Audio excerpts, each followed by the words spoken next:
it appears that,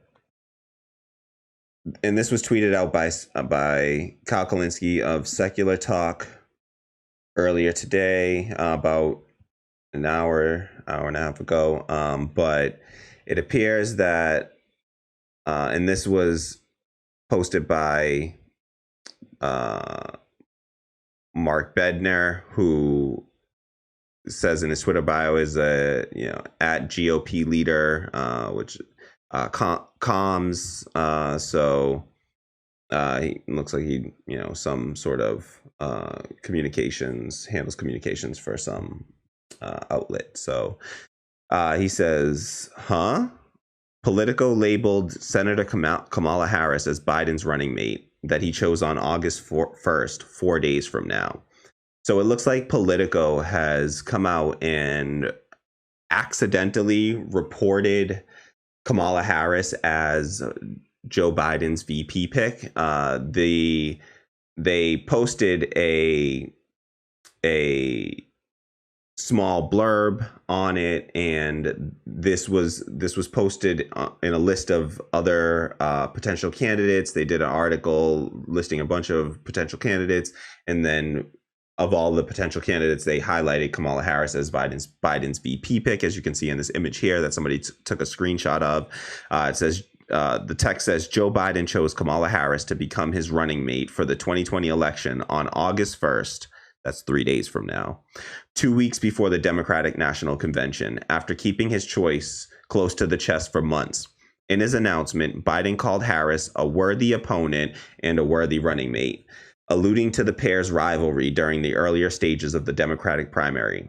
She will bring her experience as a prosecutor, household name recognition, and skill as a debater to the ticket. So since this was, noticed and reported out, since then, Politico has come in and has reported now, it has corrected the story, has altered the story. So here was another tweet from David Hookstead that says, Politico published an article claiming Joe Biden picked Kamala Harris as his running mate and announced it August 1st. It's since been changed and scrubbed from the piece. Original on the left, current version on the right. And you can see a link to the story. I pulled the story up here if you want to see. This is a current version of the website right now, and as you'll see, they've removed the identification as for Kamala Harris as the VP pick.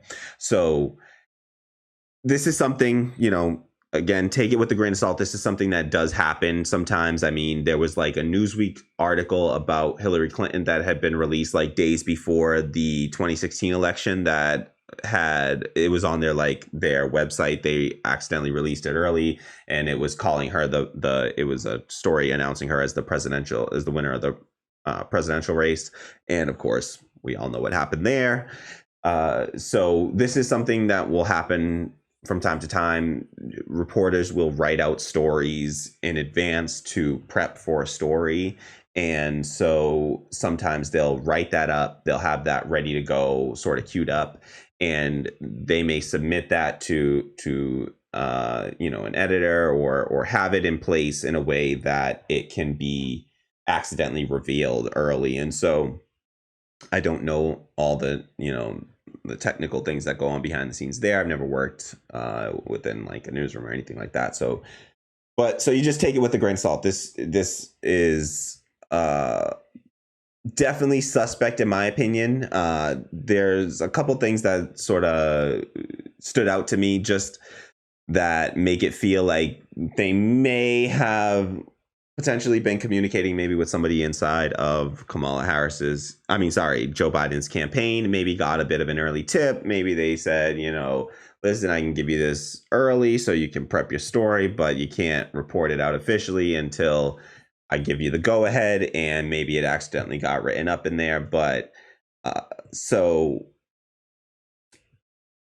what it looks like to me, that's sort of just based on the fact that they said, in his announcement, Biden called Harris a worthy opponent and a worthy running mate, alluding to the pair's rivalry during the earlier stages of the Democratic primary. That's just so specific to me that it's just like, if you're going to write that out, it just feels like you know something, like you might know something that's going on there. That's a lot of wording to have to create around something that's totally false. But I'm not a reporter, I'm not a journalist, and I don't know for sure. So I pointed this out to my girlfriend, and she was very suspicious of this. So I'll take it with a grain of salt. I've been told to not to read too much into it necessarily. And so I do think it's just worth hold on one second, y'all.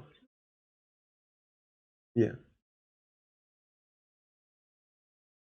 Oh, yeah. So, Kyle Kalinske the one that originally tweeted this out. So if he is seeing it, at least he retweeted it. Sorry, he retweeted this originally. So if if I'm wrong, then Kyle's also a little wrong about this. So I'm just saying here. So I think that matters, that Kyle Kalinske, he's a very astute political observer, that dude. And if he's seeing this and saying something, then I'm just going to go ahead and also be suspect of this. And so if this is true, I just want to make comment. If this is true, this is terrible. This is horrendous. I mean, Kamala Harris is I have to imagine, possibly the worst possible pick of all the bunch. I mean, she's terrible. She's terrible across the board. This is, Kamala Harris is a cop. She's a former prosecutor. I don't have this just came out, so I didn't prep a bunch of stuff, but we could run through her terrible record of, her prosecutorial record. She had a dude that was on death row who they received evidence that this dude, like DNA evidence strongly suggested that they had the wrong person on death row, and she refused to allow the evidence to be brought in and to allow that to overturn this death row inmate's death sentence. And I don't know about y'all, but personally I am against the death penalty, simply for the fact that we get it wrong a percentage of the time. It's something like 3%. That's 3 out of every 100 people we murder the wrong person. That's like probably a lowballing of the number. And so that alone is enough for me to say this isn't, that's not something that I can get behind. So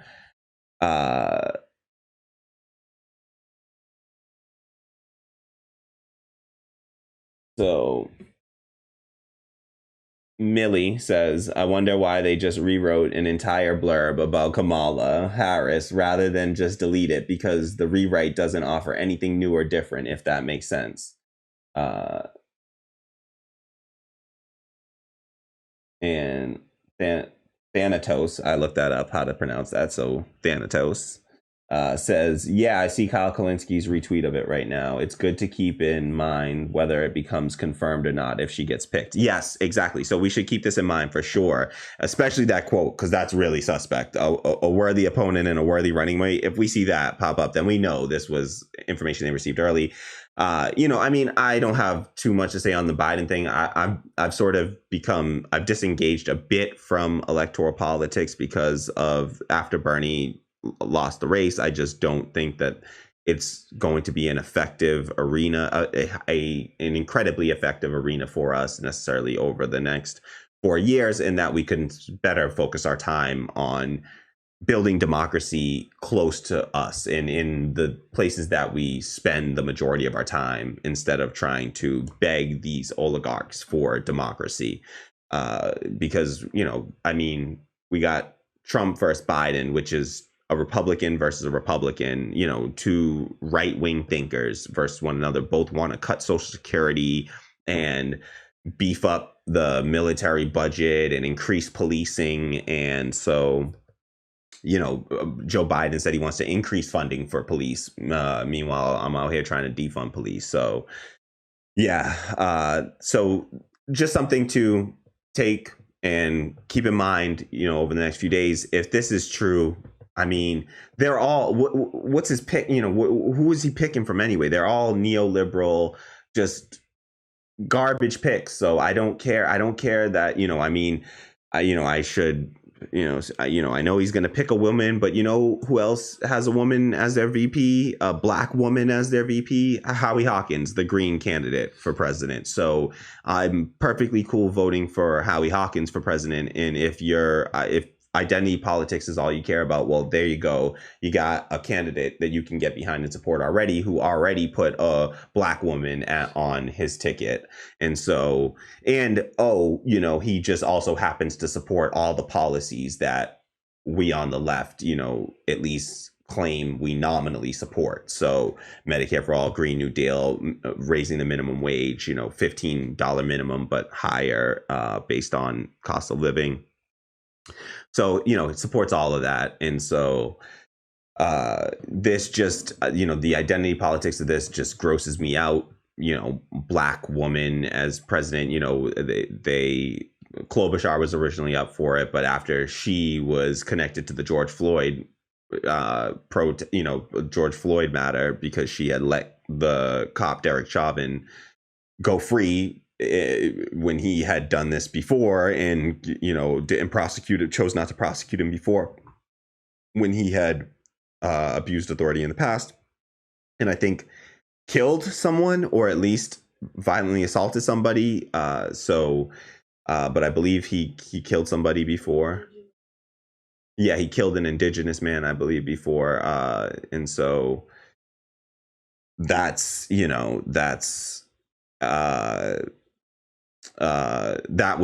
ended her run, her potential to be the VP pick. So then, so with Biden, I think that at this point, he's just playing identity politics to cater and pander to a small subset. Mostly, honestly, the polls have shown that the people most impacted by these identity politics are suburban white women, are the most impacted by this form of politics right here. The identity politics, they're the most concerned about the vice presidential pick being a woman, and particularly a woman of color. So you're not seeing that black people outrightly rejected Kamala Harris. I mean, when she ran, you see how abysmally she did. She had to drop out before California because she didn't want to be embarrassed going on that ticket. And she dropped out,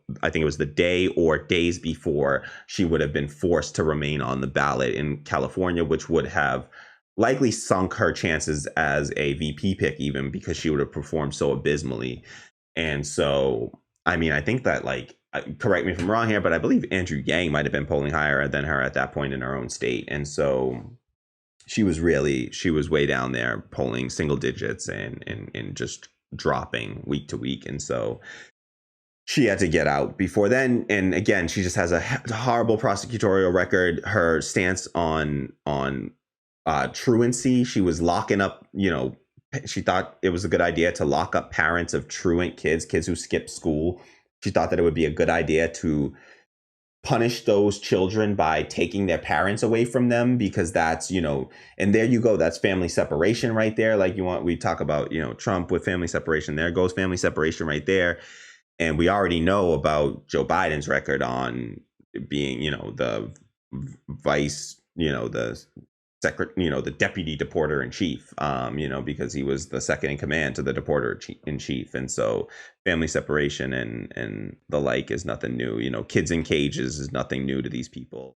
Thanks for watching Radical Democracy Podcast. I'm your host, Kamali Rose. Please like and share this video, subscribe to the channel, and if it doesn't bother you, hit that bell below to receive notifications whenever we go live or launch a new video. Please leave your thoughts in the comments below, and if you can afford it, do me a huge favor and head over to my Patreon at patreon.com/radicaldemocracy and throw me a few bucks. Whatever you can afford, it goes a long way, and I will greatly appreciate it. It helps the channel to continue to exist and to grow, and I really appreciate the support. Thank you so much, and I hope to see you soon. All right. Peace. All right, that was a good one. That one's it.